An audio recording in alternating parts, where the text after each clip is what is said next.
Hi everyone, welcome to the channel for this latest update on Hardendale and my Engage Microlayout set in Cumbria. In this video I add some overhead line equipment, finish the buildings at the back and have an update on the stock for the layout. Hope you enjoy it.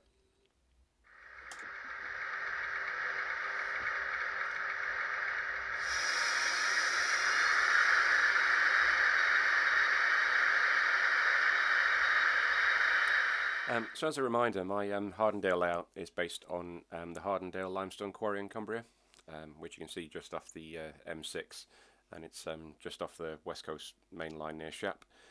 So in the last video, you'll have seen how I completed the basic scenic areas, added grass and scatters to try and replicate the head shunt area of the Hardendale Quarry, and also added a small removable engine shed based on the new one that's been added there in the past couple of years. So what I've been up to since then, so I've added the overhead line equipment to the rival line, which mimics what Hardendale used to look like in the 1980s. In more modern times, the OLE has been removed, as a service to Hardendale now is only diesels, and mainly Class 66s from the photos I've seen. But I wanted to have the ability to run electrics as well, make it a bit more interesting, and especially seeing as the latest Class 90s from Grain Farish look absolutely awesome, so I had to have one of them, but more on that later.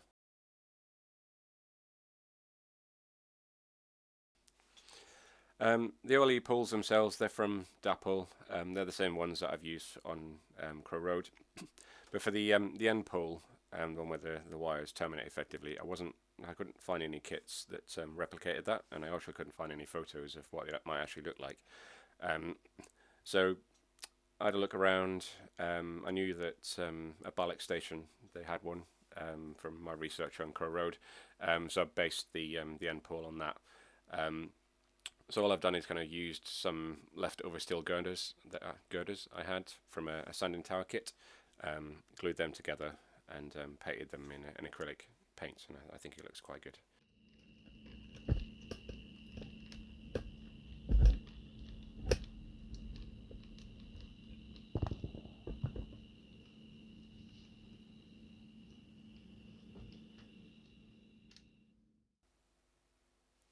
At the back of the layout, I've added a few buildings in low relief to kind of replicate those that exist at the quarry. These are relatively simple structures made using Slater's textured plasticard sprayed grey. At the bottom of one of them, there's added a little office space, which is made using seal packet, with the windows cut out, and then scale scenes textured brick paper glued in place. I don't normally like mixing sort of card and plasticard or plastic on my models, but this looks okay to me. I normally like to keep it all plasticard or all card, but this looks alright, I think. Also added a wagon loader using the same materials as the back, which, as well as providing a reason to run the wagons nice and slowly, sort of mimicking the real operation of loading them. It also adds as a good screen break into the fiddle yard. There's still a few bits that I need to add. I want to add some people. I know there's a few bits of fencing that's missing, but yeah, in terms of like the main jobs on the layout, that's pretty much it for now, I think.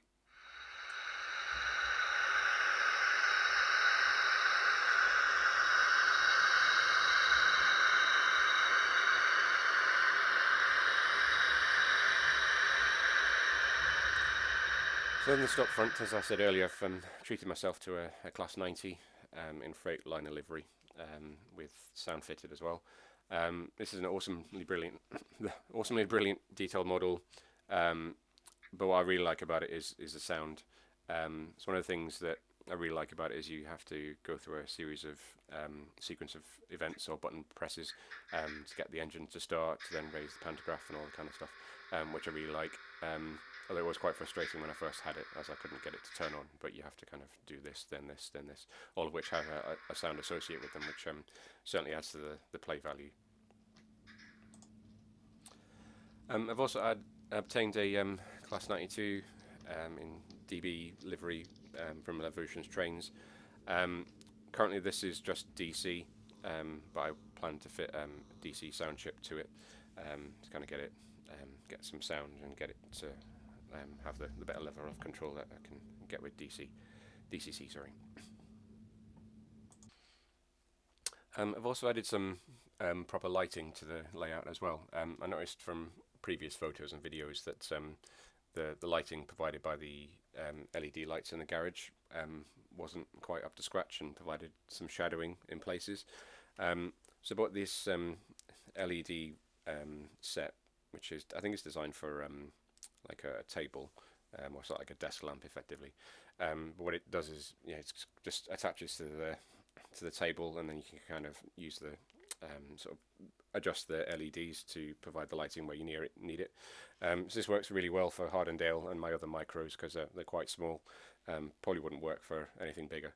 But the lighting from it, I think, is much improved from what it was before. And yeah, that's pretty much it for this latest update on Hardendale. Hope you enjoyed this video.